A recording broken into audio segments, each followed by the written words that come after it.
16 அடி அளப்பாரு. சர்வேர் சரியா அளக்கல, அதனால இவர் அளந்து பாப்பாரு. நிக்க முடியல. அப்ப வீட்டுக்காரம்மா மதிப்பாளா? மதிக்க மாட்டா.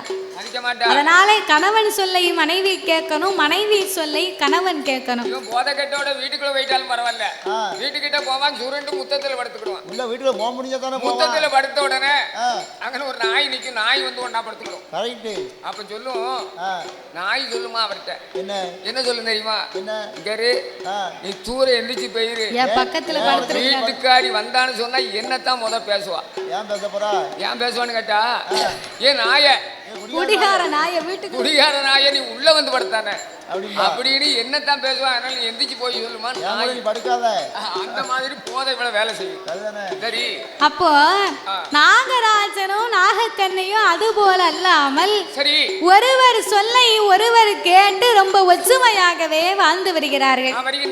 வாழ்ந்து வரக்கூடிய இருவேர்களுக்கும் இறைவனுடைய அருளாலே எவ்விதமான குறையுமே கிடையாது. அவர் எப்பேற்பட்ட செல்வாக்கோடு இருக்கிறார் தெரியுமா? மண் இருக்கு, மனை இருக்கு, மலை இருக்கு, மண் இருக்கு, மனை இருக்கு, மலை இருக்கு. நாகராஜன் நாகக்கண்ணி, அவருக்கு மண்ணால குறைவும் இல்லை, குறைவும் இல்லை. பொன் இருக்கு, பொருள் இருக்கு, பொருள் இருக்கு, அங்கே பொன்னால குறைவும் இல்லை, குறைவும் இல்லை.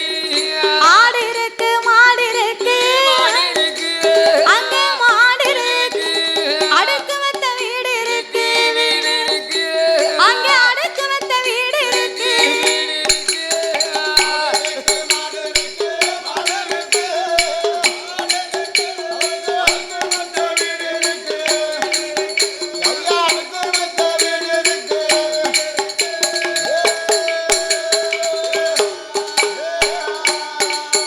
அவருக்கு ஏழரையா கோபுரம், எதிரே ஒரு மண்டபம், சூழலையா சுத்தி கட்டும் மாளிகை, அங்கே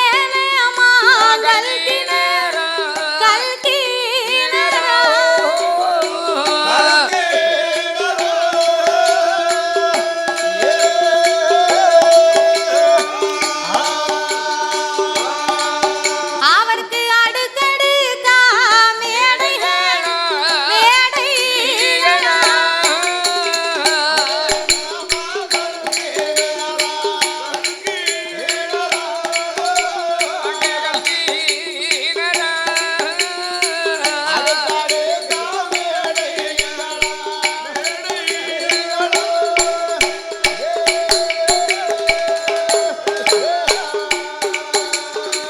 ஆனை கட்டும் ஜாவடி அசைந்திருக்க மண்டபங்கள், குதிரை கட்டும் தாழ்வடங்கள், கொட்டார சாவடிகள், பத்தடுக்கு மாளிகை, அவருக்கு பந்தடி மேடைகள். மேடைகள் சொத்தால் குறைவு கிடையாது, சுகத்தாலே குறைவு கிடையாது.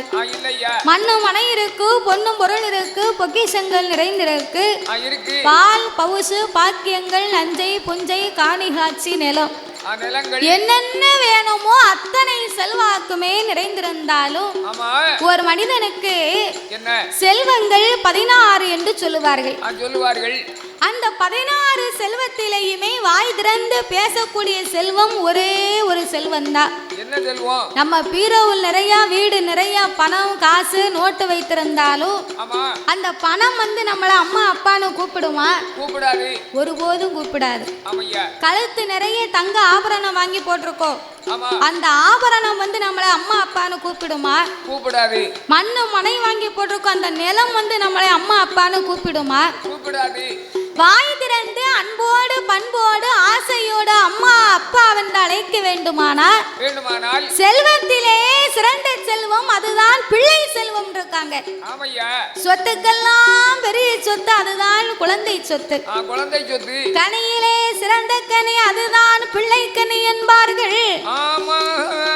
அப்பேற்பட்ட இப்பேறுபட்ட குழந்தை செல்வம் இல்லாத நாகராஜன் நாகக்கண்ணி எல்லா செல்வங்களையும் கொடுத்த இறைவன் ஏன் மன்னா நமக்கு பேசும் செல்வத்தை கொடுக்கவில்லை அப்படின்னு நாகக்கண்ணிக்கு 12 வருடமா ரொம்ப மனக்கவலை.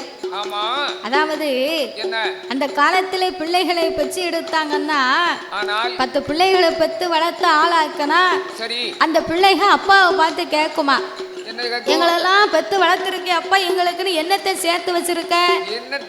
உனக்கும் அம்மாவுக்கும் வயசாகி போச்சு, போகக்கூடிய காலம் வந்தாச்சு, எங்களுக்குன்னு நீங்க 2 பேரும் என்னத்தை சேர்த்து வச்சீங்க அப்படின்னு கேட்டாண்ட ஐயா சொல்லுவாரா, ஏடா நான் பெத்த மகனே, நான் சொத்து சேர்க்கல சுகம் சேர்க்கல மண்ணு மனை வாங்குறதுக்கு எனக்கு திராணி இல்லடா, உங்களை தாண்டா கடவுள் கொடுத்த சொத்தா நினைச்சு 10 பிள்ளைகளை பெத்து வளர்த்து ஆளாக்கி விட்டுருக்கேன், நீங்க தான் எனக்கு சொத்து, அதுக்கு மேல எனக்கு என்னடா வேணும் அப்படிம்பாரா. அதான் சொல்லுவாரு. அந்த பிள்ளை ஏதாவது பேச முடியுமா?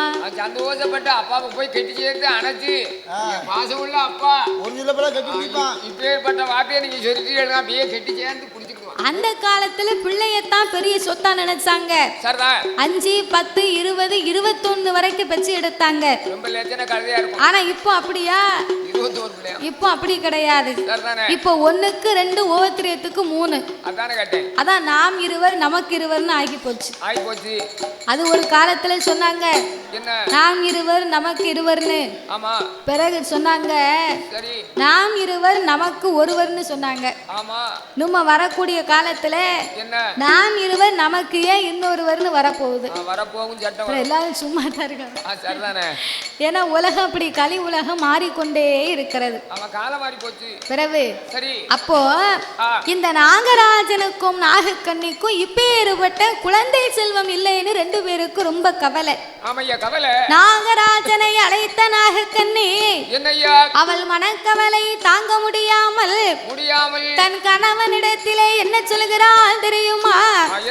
எங்கனவா ராஜமன்னா, எங்கனவா ராஜமன்னா, எனக்கு வைத்த பிராணனா உங்க தேவி நாகக்கண்ணி, 30 வயதாச்சு முடிதறிக்க பிள்ளை இல்லை, 40 வயதாச்சு நாடாள பிள்ளை இல்லை, 50 வயதாச்சு 50 வயதாச்சு ஒரு ஆணும் இல்லை.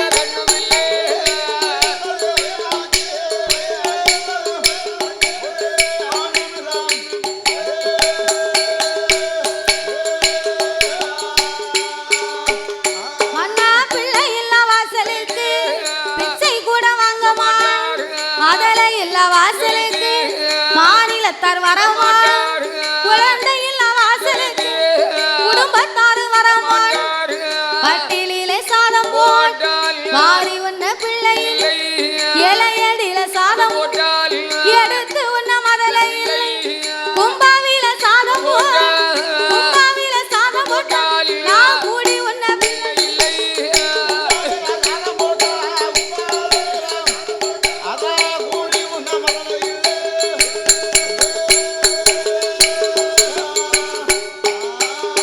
ஏ மன்னாதி வண்ணவே மகுடமுடி ராஜமன் உங்க தேவி நாகக்கண்ணி என்ன பவனாம செய்யும் ஏன் தமிழ நமக்கு ஏ என் கனவா நாகமுடி ராஜமன்னவா, 30 வயதாச்சு நமக்கு முடிதறிக்க ஒரு குழந்தை இல்லை, 40 வயதாச்சு நாடாள பிள்ளை இல்லை, 50 வயதாகி விட்டது ஒரு ஆணும் இல்லை பெண்ணும் இல்லையே மன்னா. நாகக்கண்ணி நீ பெண்ணா பிறந்தவா, பிள்ளை இல்லை பிள்ளைன்னு சொல்லி கட்டிய கணவன் என்கிட்ட சொல்லி அழுவுத. நான் ஆனா பிறந்த ஆம்பளை அதிகாலை 5 மணிக்கு எழுந்திரிச்சு டீக்கெட்டில் போய் 1க்கு 2 டீயை குடிச்சிட்டு அங்கே பக்கத்தில் உள்ள ஆளுக்க கிட்ட அண்ணாச்சி அண்ணாச்சோ எனக்கு பிள்ளை இல்லை எனக்கு குழந்தை இல்லை அப்படின்னு நான் பேச முடியுமா? அப்படி பேசினா என்ன சொல்லுவான் பக்கத்தில் உள்ளவன்? காரி மூஞ்சில துப்பிடுவான். நீ பெண்ணா பிறந்தா பிள்ளைகள்னு சொல்லி அழுவதை என்கிட்ட, நான் ஆனா பிறந்த ஆம்பளை என் கவலையை பூரா மனசில் வச்சு நிறுத்திக்கிட்டு இருக்கேன்.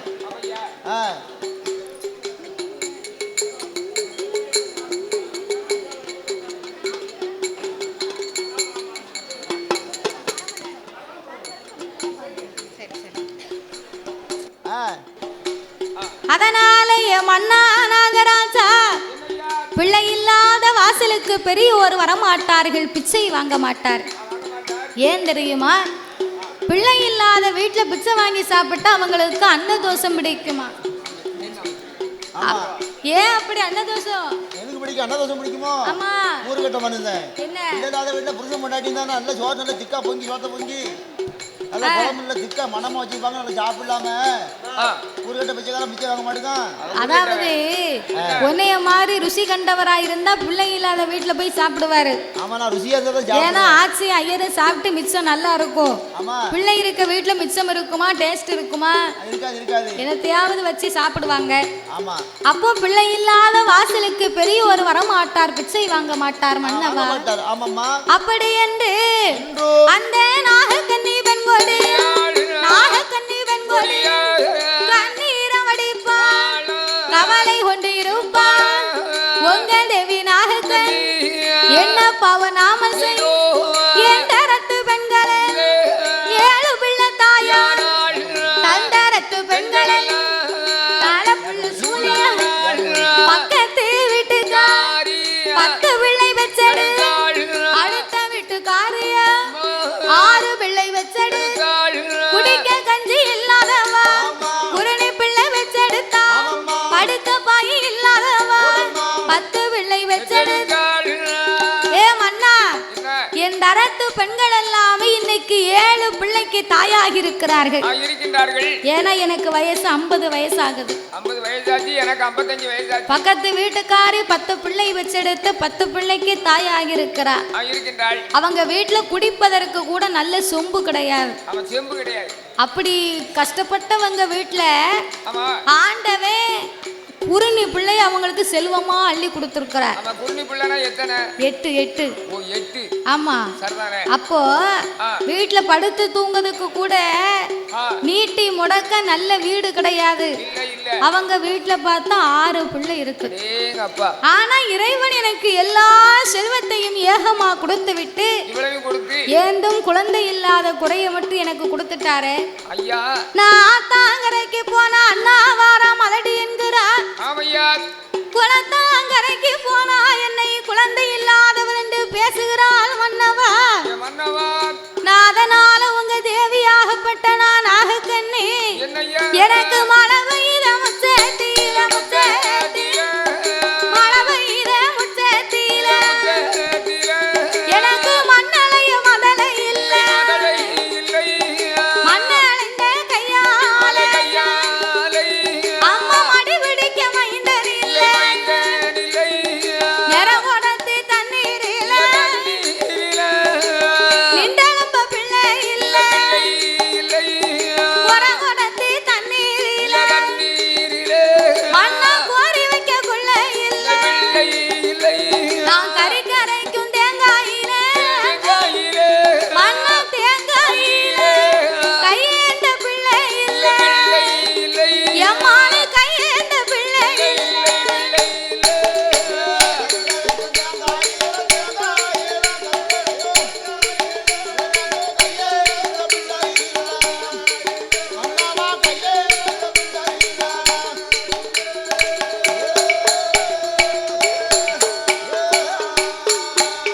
மண்ணா கறிக்கரைக்கும் தேங்காயிலே எம்மான கையேந்த பிள்ளை இல்லை.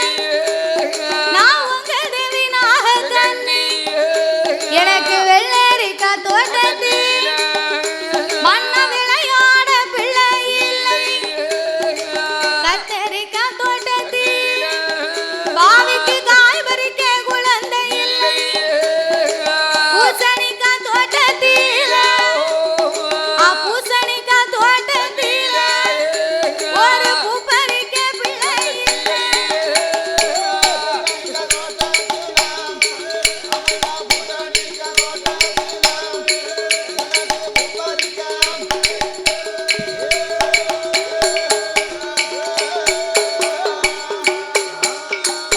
மழை பெய்த முச்சத்தில் மண்ணலைய ஒரு மதலை இல்லை மன்னா, மண்ணலைந்த கையால் என் மடி பிடிக்க ஒரு மைந்தன் இல்லை.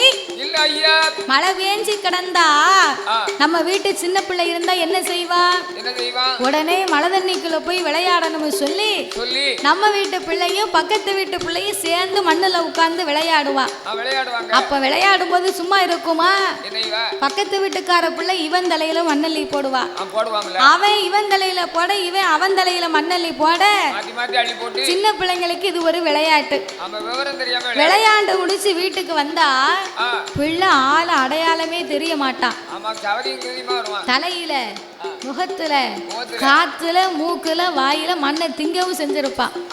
கை காலு உடம்பு சட்டை எல்லாம் ஒரே சேரும் சகதியுமா இருக்கும்.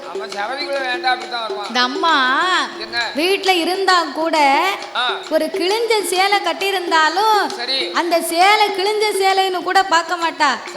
கிழிஞ்ச சேலைய கட்டி இருந்தாலும் தாய்மார்கள் எல்லாம் என்ன செய்வாங்க தெரியுமா?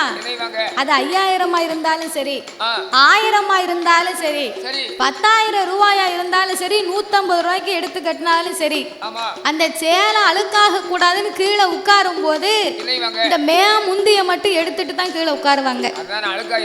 எதுக்கு? சேலை அழுக்காயிர கூட. நாங்க தானே சோப் போடுதோ, நீங்களா போடுதிய? பட்டு சேலை பூரா யாரும் துவைக்க அப்படி கட்டிட்டு மடிச்சு உள்ள வச்சிருக்காங்க. நீங்களாம் சோப் போட்டீங்கன்னா கவலைப்படாம எங்கனே உட்கார்ந்துட்டு நம்மளாம் சேலை அழுக்காக கூடாதுன்னு அப்படி பார்த்து பார்த்து உட்காருதோ. இந்த தாத்தாக்கமாரு ஆம்பளை எல்லாம் இருக்காங்க பாருங்க, டீ கடையில போக வேண்டியது, கண்ட இடத்துல உட்கார வேண்டியது. இவரெல்லாம் தாத்தா துண்டை பார்த்தா மூக்குப்பொடியை போட்டு மூக்குப்பொடி பூரா அந்த துண்டுல தான் இருக்கு. எங்க ஆச்சி இப்ப சுவா போட்டு கொடுத்து விட்டுருக்கா. அவ சுவா போடலாம் பார்க்க முடியுமா? மூக்குப்பொடி பூரா கரிச்சு இருக்கு. ஆனா பொம்பளைய நாங்க அப்படி கிடையாது. கீழே உட்கார்ந்தாலும் சேர்ல உட்கார்ந்தாலும் மேமுந்திய மட்டும் எடுத்துட்டு கீழே உட்காருவாங்க. அப்போ அவ்வளவு நேரமா அந்த சேலைய பத்திரமா பாதுகாத்து வச்சவா பிள்ளை சேர சகதியமா வந்த உடனே 10,000 ரூபாய் பட்டு சேலை இருந்தாலும் சரி, பிள்ளைய கண்ட உடனே முந்திய உருவி பிள்ளை மேலெல்லாம் தொடப்பா. அதான் தாய் உள்ளம் இருக்கான். அந்த 10,000 ரூபாய் சேலைன்னு அப்பமெல்லாம் மறந்து போயிருவா. பிள்ளைக்கு மேலெல்லாம் தொடச்சி அவன் அப்படியே மடியில தூக்கி வச்சு தலையை துவட்டி விடுவா. எதுக்கு? பிள்ளைக்கு சளி பிடிச்சிரும் இல்லையா?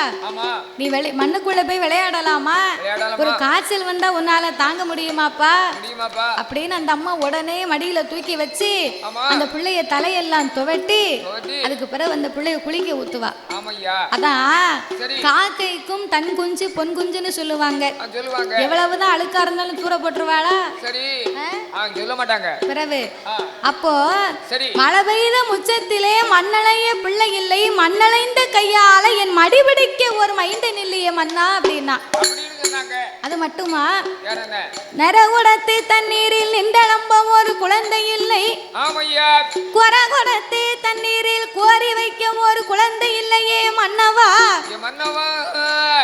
கரைக்கும் தேங்காயில கூட எம்மானு எனக்கு கையேந்த ஒரு பிள்ளை இல்லையே அப்படின்னு நாகக்கண்ணி கவலைப்பட்டு கஷ்டப்பட்டு கணவனுடைய இடத்திலே வந்து இன்னும் என்ன வார்த்தை சொல்லுகிறாள் தெரியுமா? எப்படி ஐயா? கண்ணு நல்ல புளிய மரம், கண்ணு நல்ல புளிய மரம், கவிரோடு ஆலமரம், கண்ணிலையும் காயாமலே மன்னவா, கைரோடு என்ன பலன் ஏ மன்னவா, கவிரோடு என்ன பலன்.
வில்லுப்பாட்டு வந்ததுல பாட்டு வந்ததே மறந்துட்டாங்க. அப்படியா? பிறகு வில்லுப்பாட்டு நேர்ல வந்தானே கட் அவுட் அடிச்சதை மறந்துட்டாவோ. சரி இப்பதான் அவளுக்கு வில்லுப்பாட்டுனே ஞாபகம் வந்திருக்கு பாத்துக்க. அதான் உடனே கொண்டு வந்துட்டாங்க. பிந்தி நல்ல புளிய மரம் பின்னலாடு ஆலமரம் பிந்திலையும் காயாமலே பின்னலாடி என்ன ஏ மன்னவா பின்னலாடி என்ன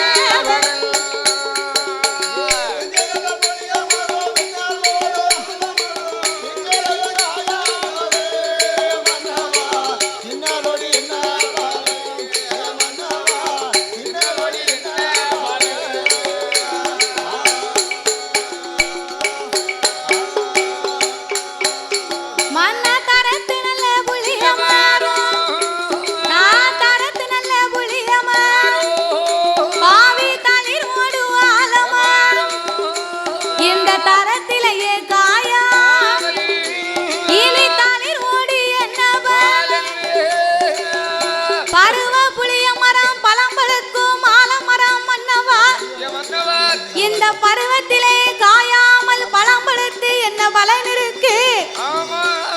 நான் காய்க்கும் காலத்திலே காயாமல் போய்விட்டேன், பூக்கும் காலத்திலே நான் பூவாமல் போய்விட்டேன் மன்னவா. பட்டத்தோடு மழை பொழியணும், பருவத்தோடு விதை விதைக்கணும்னு சொல்லுவாங்க. பட்டம் தவறினா நமக்கு தானே நஷ்டம். இந்த வயசுலயே பிள்ளை இல்லையே, இனிமே எந்த வயசுல மன்னா எனக்கு பிள்ளை இருக்க போகுது? எனக்கு நம்பிக்கை இல்லை ஐயா. பட்டம் தவறினா பனங்கிழங்கும் நாறு என்று சொல்லுவார்கள். பனங்கிழங்க போட்டுட்டு கூட 10 நாள் ஆயிட்டுன்னு வைங்க, அந்த பனங்கிழங்கு வெறும் நாராத்தான் இருக்கும். ஆமா, பிரயோஜனப்படாது, அதை நொடிச்சு சாப்பிட முடியாது. அதனால பட்டம் தவறி போனா பனங்கிழங்கு கூட நாராகி போகும். இந்த வயசுல பிள்ளை இல்லாம இனிமே எந்த வயசுல மண்ணா எனக்கு பிள்ளை இருக்க போகுது?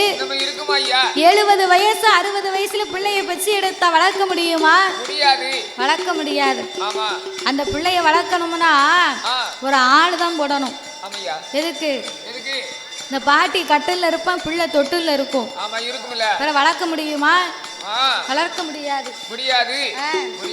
அதனால அந்த நாகக்கண்ணி பெண்கொடியால் ஆகப்பட்டவள் நாம இருக்கும் கால வரைக்கும் பிள்ளை இல்லை என்று கவலைப்பட்டு அழுது புலம்பினோம்.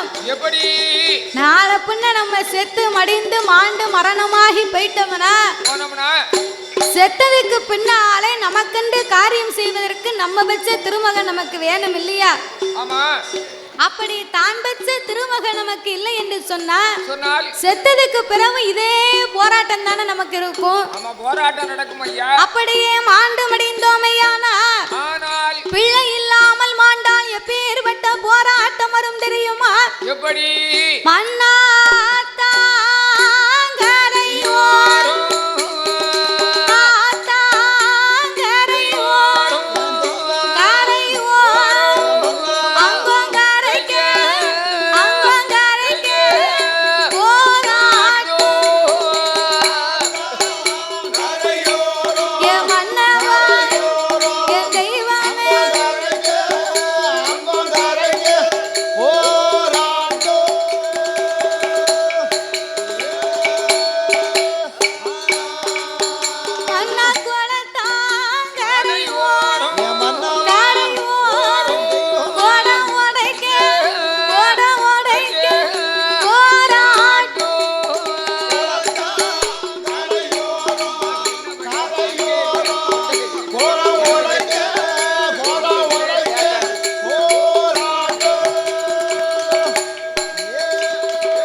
சொந்த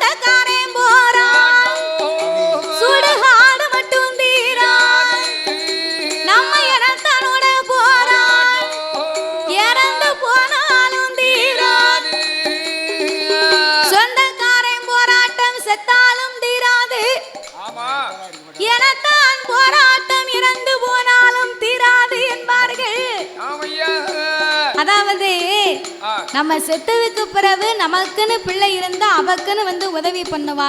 ஆமையா. என்ன காரியம் பண்ணணுமோ காரியத்தை பண்ணுவா. பண்ணுவான். நமக்குன்னு பிள்ளை இல்லாம செத்து போனா என்ன ஆகும்? என்ன ஆகும்? சொந்த பெரியப்பா மகனாகவே இருந்தாலும் அவனை கூப்பிட்டு, எப்பா தம்பி, உங்க சித்தப்பாவுக்கு இதுவரைக்கும் பிள்ளையே இல்லடா, ஆனாலும் உங்களைத்தான் பிள்ளைக்கு பிள்ளையா பெற்று வளர்த்தார். இன்னைக்கு திடீர்னு செத்து போயிட்டாரப்பா, நீங்க தான் வந்து அவருக்கு காரியம் பண்ணணும், வாங்க வந்து உங்க கைய வைங்கன்னு சொன்னா, காசு பணம் இருந்தா கூப்பிடாம சொல்லாமலே முன்னால வந்து முதல்ல நிப்பான். காசு பணம் இல்லாம செத்து போனா என்ன ஆகும்? அவனை கூப்பிட்டா சீக்கிரமா வாங்கப்பான்னு கூப்பிட்டா அவன் சொல்லுவான், போங்கடா போலத்தவங்களா, நான் செத்து போன எங்க அப்பனுக்கே கொல்லி வைக்கலையா, அவன் கெட்டின வீட்டுக்கு வெள்ளை அடிக்காம போயிட்டான் பாவி, கெட்டின வீட்டுக்கு எங்க அப்பா வெள்ளை அடிக்காம போயிட்டான், அவனுக்கே கொல்லி வைக்கல, இவனுக்கா நான் கொல்லி வைக்க போறேன். ஒண்ணு மத்த பைய சித்தப்பனாவது செத்தப்பனாவது தூக்கியா சவத்தை கொண்டு போடுங்க, இவனை நேரம் ஆகுது அப்படின்னு பேசுவான். ஆனா பணம் பந்தியிலே குணம் குப்பையில் இருக்கான். பணத்துக்குத்தான் மதிப்பை தவிர ஒருவர் குணத்துக்கு கிடையாத மன்னவா. அதனால இனியும் நாம பிள்ளை இல்லாமல் இருந்து கொண்டேமையான இந்த உலகத்தில் இருந்ததுக்கே நமக்கு அர்த்தம் கிடையாது. ஆகையினாலே தீராத வினைக்கெல்லாம் தெய்வமே துணை என்று சொல்லுவார்கள். நம்மள மாதிரி திக்கச்ச ஏழை மக்களுக்கெல்லாம் இந்த பத்திரகாளி அம்மா தான் துணை இருப்பார்.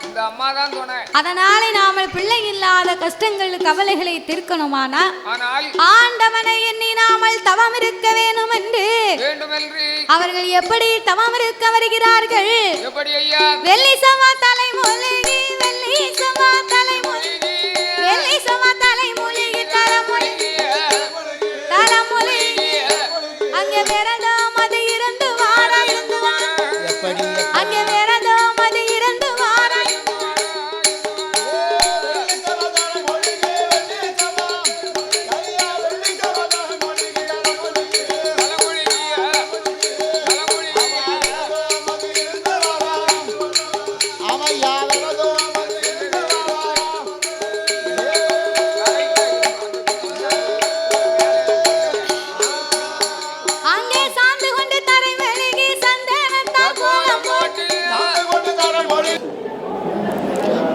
சேனலை லைக் பண்ணுங்கள், ஷேர் பண்ணுங்கள், கமெண்ட் பண்ணுங்கள், மறக்காமல் சப்ஸ்கிரைப் பண்ணுங்கள், அப்படியே அந்த பெல் ஐக்கானையும் கிளிக் பண்ணுங்கள்.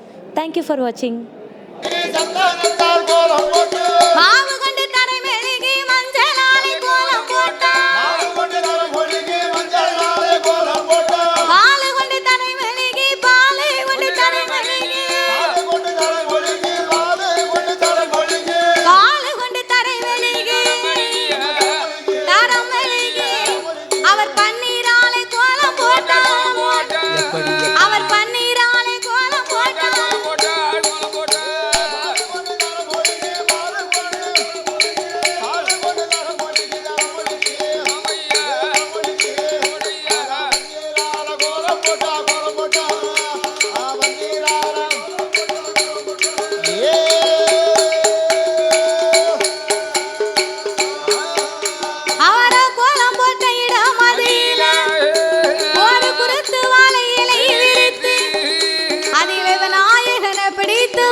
சாலை அலங்காரம் செய்து கோலம் போட்ட இடத்திலே குருத்து வாழை இலை விரித்து அதிலே ஒரு விநாயகனை பிடித்து வைத்து நிறநாளி நிறமரக்கா தெச்சனை தேங்காய் பழங்களை எல்லாம் எடுத்து வைத்தார்கள்.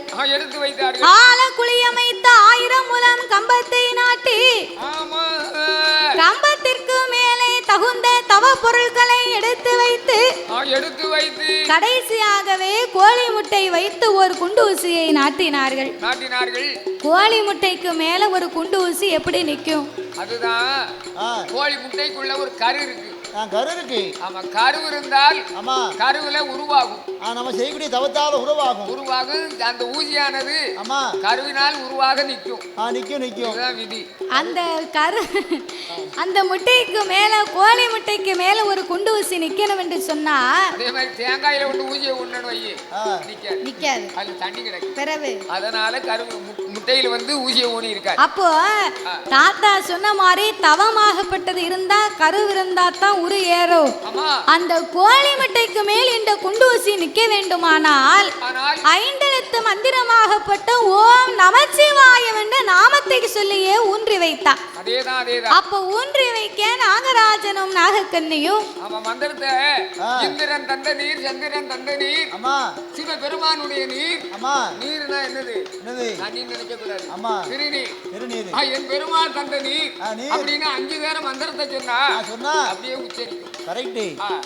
அப்ப இந்த கோழி முட்டைக்கு மேல் ஒரு குண்டு ஊசியை நாட்டி நாகராஜனும் நாகக்கண்ணியும் ஊசி முனையிலே தன்னுடைய நாவை ஊன்றி வாளை ஆகாய மார்க்கமாக நிறுத்தி கொண்டு தலை கீழாகவே நாகராஜனும் நாகக்கண்ணையும் தவம் இருந்து வருகிறார்கள். ஒரு நாள் தவம் இருந்தாரா? ஒரு வாரங்கள் தவம் இருந்தாரா? கிடையாது. 12 வருடங்களாக உண்ணாமல் உறங்காமல் உடையவன் திருப்புகழை மறக்காமல் அன்னம் தண்ணி அருந்தாமல் ஆண்டவன் திருப்புகழை மறக்காமல் அரகரா சிவ சிவா அண்ணாமலை நாதா என் உண்ணாமலை பாதகா அநாதை ரட்சகா ஆபத்து குடையோனே ஈசா இறைவா வென்று இறைவனின் நாமங்களை உச்சரித்து 16 வருடங்களாகவே தவம் இருந்தார்கள். ஆண்டவன் சிவபெருமான் வரவே இல்லை. அப்ப இந்த நாகராஜனும் நாகக்கண்ணியும் ஒருவேளை நம்ம தவத்தில் ஏதாவது குற்றம் குறைகள் இருக்குமோ, இல்லையே நாம தவறாகவே இந்த தவங்களை செய்திருப்போமா என்று நாகராஜனும் நாகக்கண்ணியும் ஆண்டவனை எண்ணி அழுது புலம்பினார்கள். எப்படி அழுது புலம்பினார்? ஆண்டவனே பகவானே சம்போ சங்கரா, ஆண்டவனே பகவானே சம்போ சிவ சம்போ சங்கரா, அடியார் செய்யும் தவத்தை பாரு, இந்த அடியார் செய்யும் தவத்தை பாரு.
கைலாசம் அன்னைக்கு நகண்டுமெல்ல ஆடுகின்றது. ஆடுகிறது. அப்போ சிவன் பார்த்தார், என்ன ஒரு நாளும் இல்ல திருநாளாக ஏன் இன்னைக்கு இப்படி ஆடுது அசையுது எதற்காக என்று ஞான கண்ணால் பார்க்கும்போது நாகராஜன் நாகக்கண்ணியினுடைய தவத்தை கண்டார்கள். தவத்தை கண்டும் காணாதவரை போலவே இருந்தார். ஆமா, ஏன் அப்படி இருந்தார்? எதற்காக? இந்த சென்மத்திலே நாகராஜனுக்கும் நாகக்கண்ணிக்கும் பிள்ளை இல்லை என்பது இறைவனுக்கு தெரியும். தெரியும் ஐயா. அப்போ சிவன் இதை பார்ப்பதை போல ஆமா, என்றைக்கும் போல அன்றைக்கும் அகில உலகம் எல்லாமே அமுதலக்க பயணமாகி வருகின்றார். இந்த பார்வதி சும்மா இருப்பாளா? அவ இருக்க மாட்டாள. இந்த ஆண்டவன் படியிலக்க போனா பார்வதி நம்ம ஒத்தையிலேயே உட்கார்ந்துருக்கோம். நம்ம ஒத்தையில தான் இருக்கேன். அதனால ஆண்டவா பரம்பொருளே ஐயா, இன்றைய தினத்திலே உங்களுடைய படியிழப்பை இந்த உமையவள் நான் பார்க்க வேண்டும். வேண்டும் ஐயா. பகவானுடைய படியிழப்பை பார்வதி நான் பார்க்க வேண்டும். இறைவா, இறைவா. ஏய் பார்வதி, என்னைக்குமே படியிழக்க நான் தானே போவேன். இன்னைக்கு என்னோடு நீ வருகிற என்று சொல்லுகிறாயே, உனக்கு என்ன ஆச்சு? என்ன அர்த்தம்? நான் ஒத்தையிலே உட்கார்ந்து இருக்கிறேனே ஆண்டவா, உங்க கூட நானும் வாரேன். பார்வதி, உன்னை அழைத்து செல்வதில் எந்த குறையுமே கிடையாது. ஏன் ஆண்டவா அப்படின்னா உங்க கூட நான் வரட்டுமா? உன்னை அழைத்து போறதுல குற்றம் இல்லை பார்வதி. இருந்த போதிலும் ஆண்டவன் உலகத்தை ஒரு விதமாக படைத்தேன், உலக மக்களை பலவிதமாக படைத்திருக்கிறேன். உலகம் ஒரே மாதிரி தான் இருக்கு. ஆனா உலகத்திலே உள்ள மக்கள் எல்லாம் பலவிதமாகவே இருக்கிறார்கள். ஒருவரை கூனாக படைத்திருப்பேன், இன்னும் ஒருவரை குருடாக படைத்திருப்பேன். கூன், குருடு, செவிடு, பேடு, நொண்டி, மூக்கரை. குழந்தை உள்ளவர்கள், குழந்தை இல்லாதவர்கள். ஒரு ஆளுக்கு இந்த உலகத்திலே யாருக்கும் இல்லாத பெரிய செல்வாக்கு கொடுத்திருப்பேன். ஆனா அவங்க வீட்டுலதான் ஒரு குழந்தை வரம் இருக்காது. இன்னும் ஒரு வீட்டுல நீட்டி முடக்க முடியாத கால, குடிப்பதற்கு கூழ் கூட இருக்காது. அவங்க வீட்டுல ஆண்டவை ஒரு கோட்டை பொட்ட புள்ள கொடுத்திருப்பேன். 21. 21 பெண் குழந்தை இருந்தா என்ன ஆகும்? விட்டு போகும். வீட்டுல இடம் காணாது காய்ச்சி பூச்சி சத்தமா இருக்கும். பிறகு அந்த காலம் ஒரு பைத்தியார காலம். அந்த காலம் இப்படி ஆஸ்பத்திரி கிடையாது, குடும்ப கட்டுப்பாடு கிடையாது. ஆண்டவன் கொடுக்காமன்னு ஒண்ணு அதை மறுக்கட்ட தெரியாம 22 பிள்ளை 25 பிள்ளை பெற்றிருக்காங்க அந்த காலத்துல. அந்த காலத்துல தலை பிள்ளையை கட்டி கொடுத்து தலை பிள்ளை மாசமா இருந்தா பொங்கி போட்டு வீட்டுக்கு கூட்டி வந்திருப்பாங்க. வீட்டுக்கு வந்த இடத்துல அம்மாவும் குழந்தை பெற்றிருப்பாங்க. அப்படி ஒரு பைத்தியார காலம் அந்த காலம், தெரியாத காலம். ஆமா ஆமா. ஆனா இந்த காலம் அப்படி கிடையாது. இப்ப கட்டுப்பாடு ஏகப்பட்டு வந்துட்டு இருக்கின்றது. ஆமா, நம்மளே 2 குழந்தைக்கு மேல யாரும் பெற்ற வேண்டாம்னு சொல்றாங்க அப்படின்னு சொல்றாங்க. அப்ப இந்த மாதிரி நான் உலகத்தை எல்லாம் பல விதமா படைத்திருப்பேன் பார்வதி. நீ பெண்ணாக பிறந்தவா, ஏழை மனம் கொண்டவா, சக்தியின் மனதோ இறக்க குணமுடையது. அவங்களுக்கு என்ன ஆச்சு, இவங்களுக்கு என்ன ஆச்சு? இந்த பிள்ளை ஏன் இப்படி உட்கார்ந்து இருக்கு? நானும் வந்த நேரத்துல இருந்து பாக்கேன், அந்த பாப்பா கொஞ்ச நேரமாவது இந்த வில்லுப்பாட்டை பாப்பான்னு நான் அப்பலே பாக்கேன். அவ செல்போனு தான் பாக்காளே தவிர வில்லுப்பாட்டு பாக்கல. அவளுக்கு செல்லுல அந்த கேம்ப் பாத்துக்கிட்டு இருப்பா. இல்லன்னா இந்த இன்னொன்னு இருக்கு, ஒரு என்னமோ பொம்மையா வரும். பொம்மை டிவி பாப்பா. அது நம்ம பிறக்கக்கூடிய பிள்ளை கூட வயத்திலிருந்து வெளியே வரும்போது கூட செல்போனை வச்சுக்கிட்டு தான் வெளியே வரப்போகுது. அப்படி ஆகி போச்சு காலம். அது ஏன் அப்படி ஆகி போச்சுன்னா, பிள்ளைகளை குறை சொல்வதற்கு எந்த விதமாகப்பட்ட குறையுமே கிடையாது. நம்ம வீட்டுல இருக்கிறவங்க தான் பிள்ளைகளுக்கு எதை சொல்லி கொடுக்கணும், எதை சொல்லி கொடுக்க கூடாது அப்படிங்கறத சரியா நம்ம பழக்கி வைக்கணும். அப்போ இந்த நாகராஜனும் நாகக்கண்ணையும் தவம் இருக்க கூடிய நேரம் அந்த அம்மா இப்பதான் நினைக்கு, இந்த பிள்ளை வேற நம்மள இருக்க விட மாட்டேங்குது.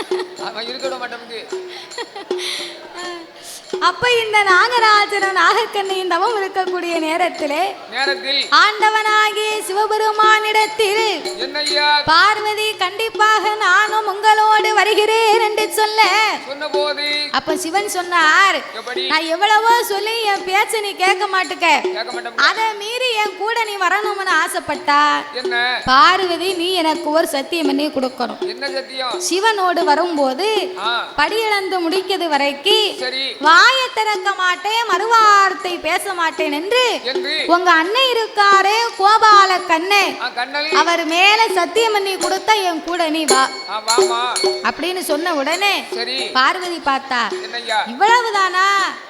எங்க அண்ணன் கோபால கண்ணே மேல சத்தியமா உங்க படியிழந்து முடிக்க வரைக்கும் வாயை திறக்க மாட்டேன், நான் மறுவார்த்தையே பேச மாட்டேன்.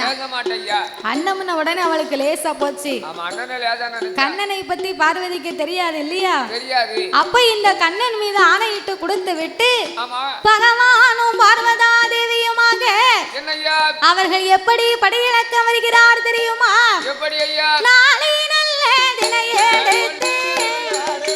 நாடு எங்கும் படியிழந்தார் உரிய நல்ல தினையே கொண்டு உலகம் எல்லாம் படியிழந்தார் ஆளாக்கு தினையே கொண்டு தினைய கொண்டு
முடித்தார்கள்.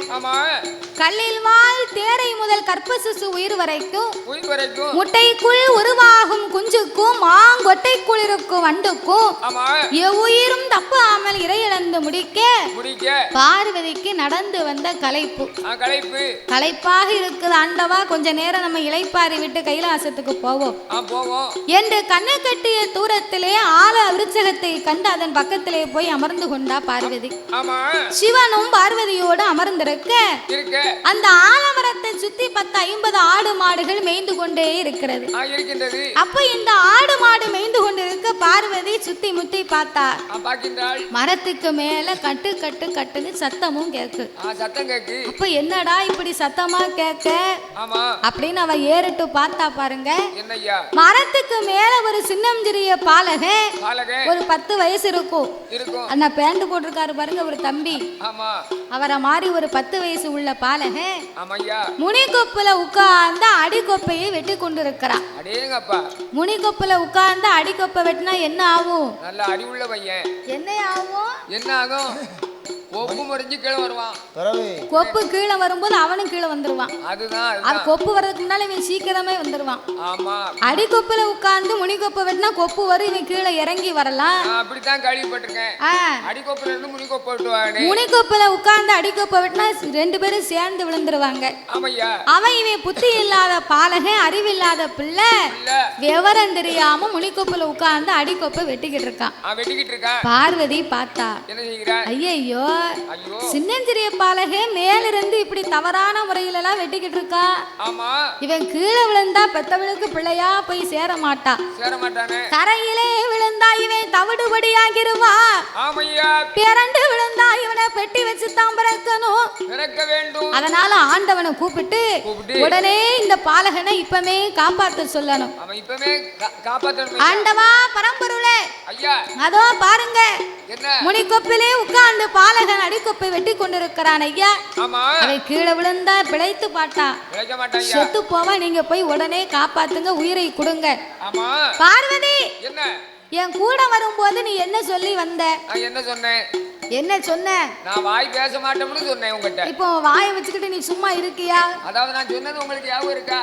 என்ன சொன்ன? அதாவது நம்ம படியளந்து படியளந்து முடிக்க வரைக்கும் தான். நீங்க படியளந்து முடிக்க வரைக்கும் நான் பேச மாட்டேன்னு சொன்னேன். அப்படின்னு சொன்னேன். இப்போ படியளந்து முடிச்சு வந்துட்டோம். இன்னமும் வந்து நான் வாயை திறந்து பேசலாம். சரி பார்வதி, நீ சொன்ன மாதிரி அந்த பிள்ளையை காப்பாத்தணும்னு சொன்னாலும் சரி, அவன் விதி எப்படி இருக்கோ அப்படித்தான் நடக்கும். அதான் நடக்கும். அதாவது 8வது மாடியில இருந்து கீழே விழுந்தாங்க. உடலிலே காயத்தோடு மருத்துவமனையில் சிகிச்சை பெற்று கொண்டிருக்கிறார்னு முடிச்சிருவாங்க. கட்டுல விழுந்து பிறண்டு விழுந்தவர் மூக்கல் அடிச்சு செத்து போயிட்டாருன்னு சொல்லுதாங்க. அப்படின்னு சொல்லிருக்காங்க. 8வது மாடியில இருந்து விழுந்தவரும் பிழைச்சிருக்காரு. அருகம்புல்ல தட்டி கீழே விழுந்து செத்து போனவங்களும் இருக்காங்க. அதனால அவங்கவங்க விதி எப்படியோ அப்படி தாண்டி நடக்கும். வா நம்ம போவோம் அப்படின்னு சொன்ன உடனே சரி. அப்ப இந்த பார்வதி சொன்னதை கேட்பாளா? இவதான் பிடிவாதக்காரியாச்சே, இவ கேட்கல. பார்வதி என்னைக்கு பிடிவாதம் முடிச்சாலும் அதுதான் இன்னைக்கு பூலோகத்திலும் பெண்கள் எல்லாமே பிடிவாதத்தோடு இருக்கின்றார்கள். என்ன பிடிவாதத்தோடு இருக்காங்க? ஏன்னா நாங்கெல்லாம் சக்தியின் அம்சம், நீங்க எல்லாம் சிவனுடைய அம்சம். ஆமா, சிவனுக்கு என்ன குணமோ அதெல்லாம் உங்களுக்கு, சக்திக்கு என்ன குணமோ அதெல்லாம் எங்களுக்கு இருக்கும். அதனால பெண்களை சாதாரணமா நினைக்க கூடாது. நாங்க எல்லாரும் உள்ள இருக்கா பாரு பத்திரகாளி அம்மா, அவ சொரூபம் பாத்துக்கோ. உங்களை நாங்க தெய்வமா நினைச்சிருக்கோம். நீங்க சக்தி அம்சமா. நாமெல்லாம் வீட்டை விட்டு வெளியே வரும்போது என் பொண்டாட்டி காலில் விழுந்து கும்பிட்டு தான் வெளியே வருவேன். தெய்வமா நினைச்சிருக்கேன். மனுஷனை பாரு, மனுஷன் பூம்பளை காலில் விழுந்த மனுஷன் அவ்வளவுதான் தெய்வமா நினைச்சிருக்கேன். ஏன் வீட்டுக்காரி கை காலில் விழுந்தா என்ன குறையவா போற? எங்க கூட சேர்ந்துறாரு. அப்படியா? பூம்பளை காலில் விழுந்த தங்கச்சி நான் கேட்டிருக்கேன். அதனால அவன் விதி எப்படி இருக்கும் அப்படித்தான் நடக்கும். பார்வதி வாயம் பின்னால என்னார்? ஆண்டவா, நீங்க பிள்ளைய காப்பாத்தல உங்க பின்னால நான் வரமாட்டேன். அப்ப சிவன் பார்த்தார், இதுக்கு முன்னால இந்த பாதையா வந்திருக்கிறோம், போயிருக்கிறோம். இந்த ஆலமரமும் இல்லை, இந்த ஆடு மாடும் இல்லை, இந்த பையனும் இல்லையே. அப்ப இது என்னவா இருக்கும் என்று சிவன் ஞானத்தினால் பார்க்க பார்வதி சத்தியம் பண்ணி கொடுத்தா பாருங்க. கண்ணபிரான் கண்ணனுடைய சூழ்ச்சியினால இவர் இப்படி ஒரு சூழ்ச்சியை ஏற்பாடு பண்ணி இருக்கிறார். இவ சத்தியத்தை மீறி நடக்காளா இல்ல பார்வதி சத்தியத்துக்கு கட்டுப்பட்டு நடக்காளா அப்படிங்கறத பரிசோதனை பார்க்கத்தான் கண்ணபிரான் இப்படி ஒரு சூழ்ச்சிகளை ஏற்பாடு செய்தார். இதை அறியாத பார்வதி பிள்ளைய காப்பாத்தணும்னு சொன்னாள். பகவா என்ன ஆள முடியாதுங்கிறார். பிறகு பார்வதியின் பிடிவாதத்தினால சிவபெருமான் ஒண்ணு சொல்லுறேன் கேளு பார்வதி. அவன் எப்படியும் வெட்டு முடிந்து கீழே விழ போறான். அவன் கீழே விழும்போது அவன் உயிர் மேல ஆசை இருந்து என்ன பத்தா அம்மான விழுந்தா பார்வதி நீ போய் காப்பாத்து. என்ன பத்தா அப்பான்னு விழுந்தா ஆண்டவன் நான் போய் காப்பாத்துவேன். நீ நல்லா காப்பி ஆத்துவ. சீனியை போட வேண்டாம், காப்பி ஆத்த வேண்டாம். கைராசி அது காப்பியை எந்த கைட்டு ஆத்துவோங்க? இடது கைட்டு ஆத்துவேன். இடது கைட்டு ஆத்தனம்னா ருசி அப்படி இருக்கும். கமகமனு மணக்கும். அப்பந்தானே நல்லா சத்தம் போடுதியே. எங்க கோயில்ல வந்து எல்லாரும் சத்தம் போட்டுக்கிட்டு இருக்காங்க. நாங்க வெளில படிச்சுட்டு உங்க மேல பேசிட்டு இருக்காங்க. சத்தம் போடாம இருங்க. அப்போ இந்த பார்வதா தேவியாகப்பட்டவா சரி. எல்லாருக்கும் இப்போ ஒரு கேள்வி கேட்பேன். பரிசு இருக்கு. ஆமா, அதுக்கு யாரு சரியான பதில் சொல்லுவீங்களோ அதுக்கு எங்க தாத்தா 100 ரூபாய் தருவார். ஆமா சரிதானே? நல்லா கவனமா கேளுங்க. அப்ப இந்த ஆண்டவே அம்மானு விழுந்தா பார்வதி காப்பாத்த, அப்பான்னு சொன்ன ஆண்டவே நான் போய் காப்பாத்துக்கிறேன் அப்படின்னு 2 பேருமே பேசி முடித்தார்கள். ஆத்திரக்காரனுக்கு புத்தி கட்ட ஓங்கி ஓங்கி ஓங்கி ஓங்கி வெட்டுனா கொப்பு முறிஞ்சு கீழே வாராம் பாரு. கொப்பு மேல பையன் கீழே, பையன் மேல கொப்பு கீழே.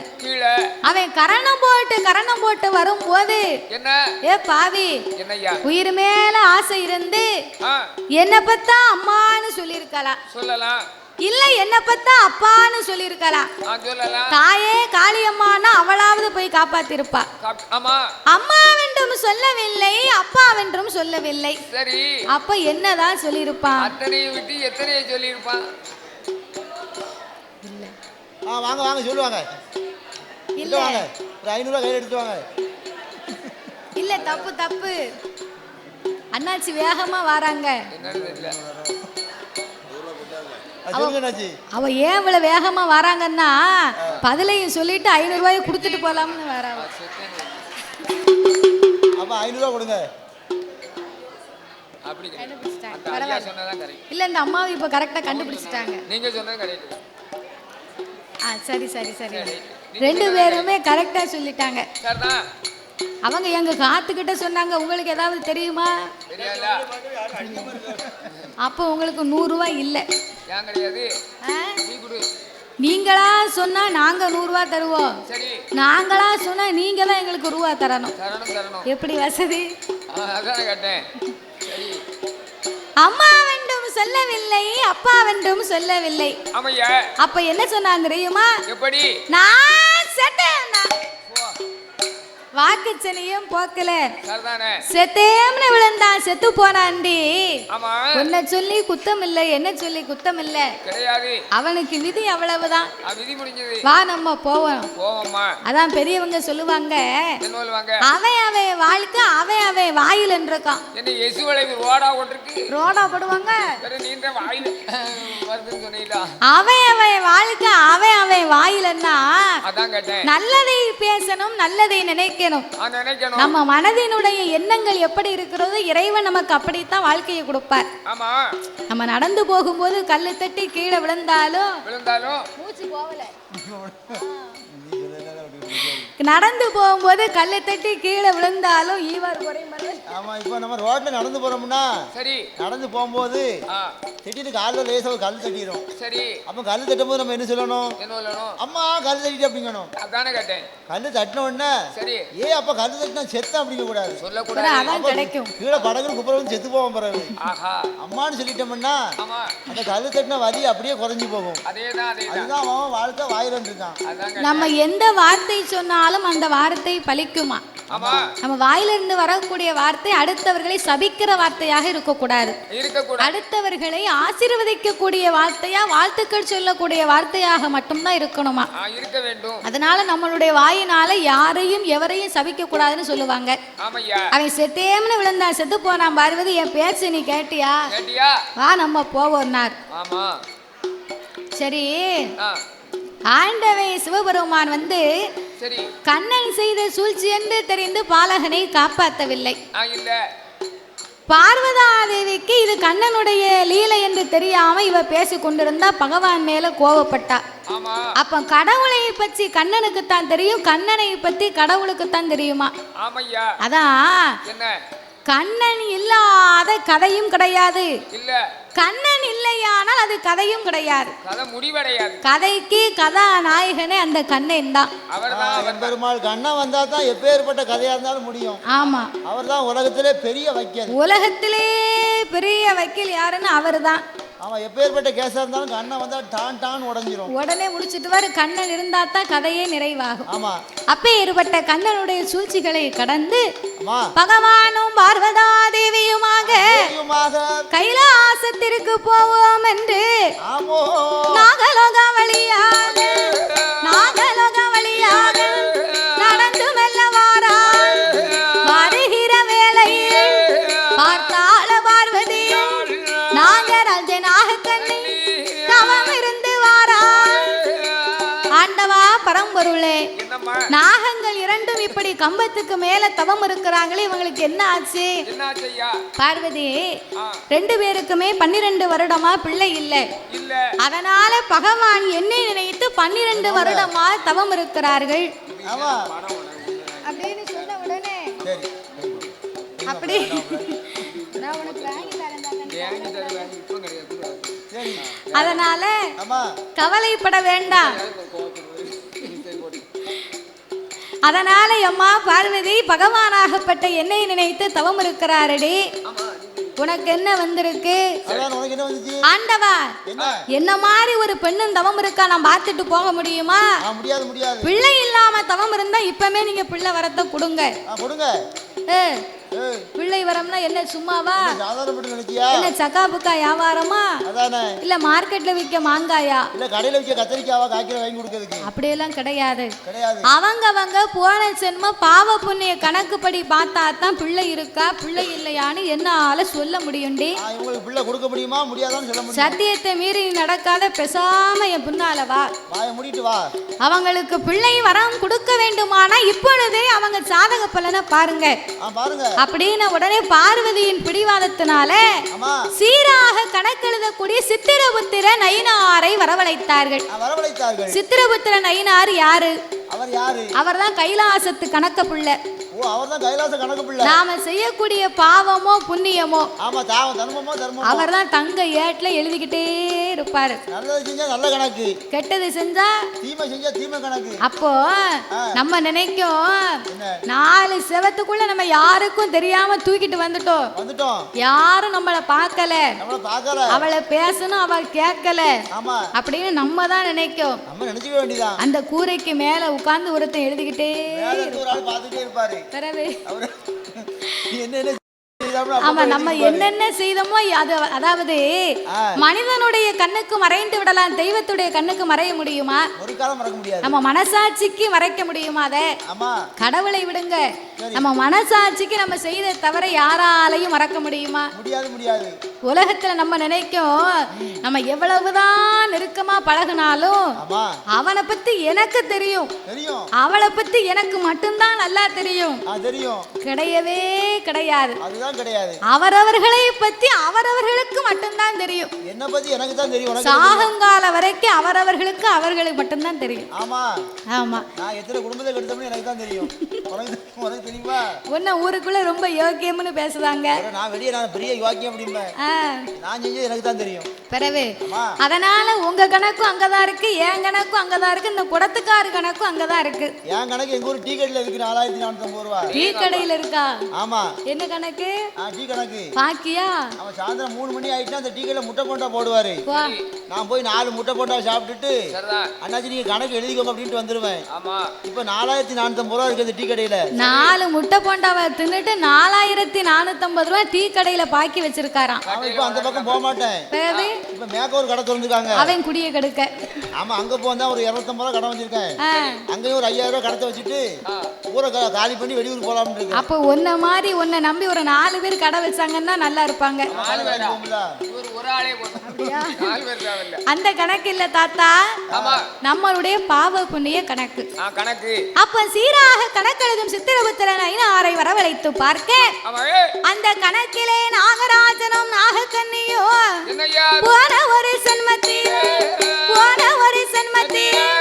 நாகமுடி ராஜமன் வேடவனதான் பிற 8 மாத சூல்மான் அம்பாலை எதிர்த்தார் அவன் உயிரமாய்த்திருக்கார் மானை கொண்ட தோசத்தால் மதலை ஒண்ணு கிடையாது நாகராஜன் போன சென்மத்திலே.